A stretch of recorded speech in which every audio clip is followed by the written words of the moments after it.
Mrs. Wilberforce. Yes? I understand you have rooms to let. Oh, the rooms, yes. Won't you come in a moment? Please. My name is Marcus. How do you do, Mr. Marcus? Professor Marcus. Oh, how do you do, Professor? Would you excuse me a moment while I put this away? Thank you.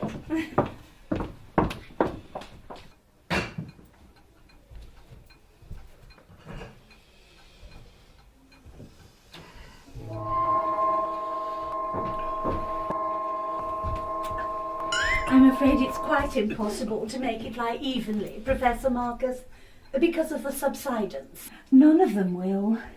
And you have no other lodgers? Oh no, the upper floors are structurally unsound, but the two rooms at the rear, they're quite all right. And then you live here all alone? Oh yes. I think I should tell you, Professor Marcus, that I'm unable to provide breakfast and early morning tea. In here, this is the bedroom. Oh, I'm afraid there's no proper service. And the view! The view is quite exhilarating. This room will suit me admirably, Mrs. Wilberforce. Oh. I shall move in tomorrow, if it is convenient.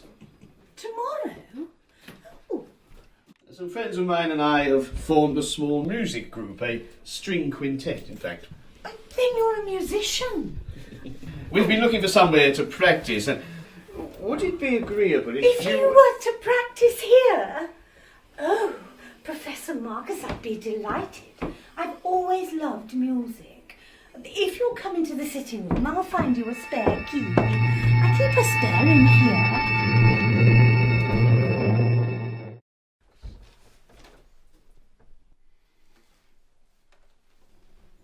Who is she?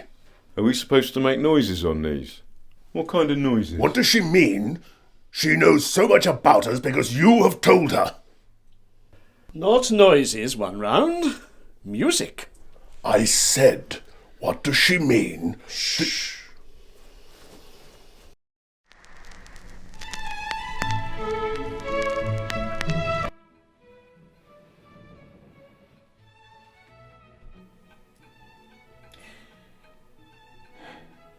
I tell you, it makes no sense.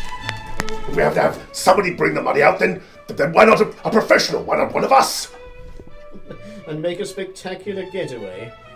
At 70 miles per hour in the heart of London, in broad daylight. Well then, take it back into the station. Just what any intelligent policeman would expect us to do. You have quite a flair, Louis, for the obvious. You can't appreciate that Mrs. Wilberforce is not merely an appendage to my plan, but the very core of it. A lopsided old grandma. Yeah, how do we know we can trust her to do it right so she don't even know what she's doing? One round? Sweet little old lady like her. Just don't seem right, her being on a stick-up caper with us. I tell you, I don't trust old ladies. I don't like having them around. I don't like old ladies. I can't stand them.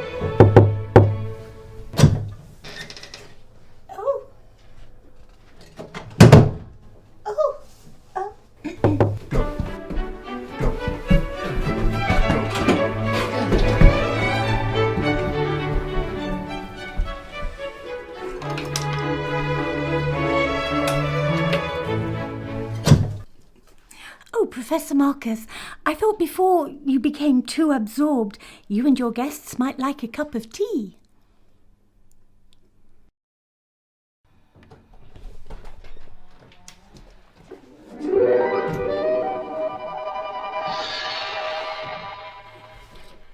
Professor.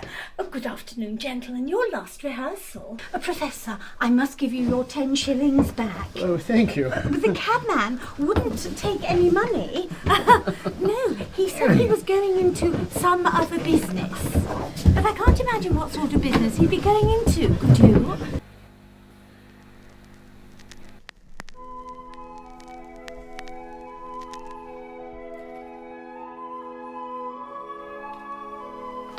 How about that, eh? How about that?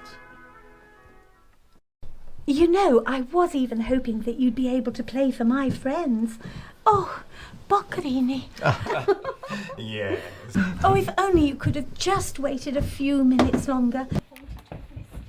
Well, and just a few more minutes longer. Major Courtney, I do wish you every good fortune on your travels. Oh, thank you very much. Oh. Yes, indeed. Got to get my violin case upstairs. I'm terribly sorry. Oh.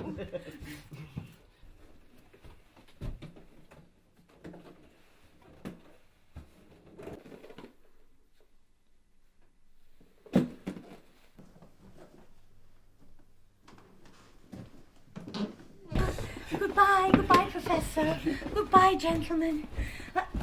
Mr. Lawson, I must tell you, when I was listening to your playing that Andante passage a while ago, I'd never heard such sensitive playing. You thought it was good, eh? Oh, yes, indeed. Bye-bye, Mrs. Locke. Bye-bye, Mrs. Wilberforce. Thank you for the nice tea and everything. Oh, not at all. Bye.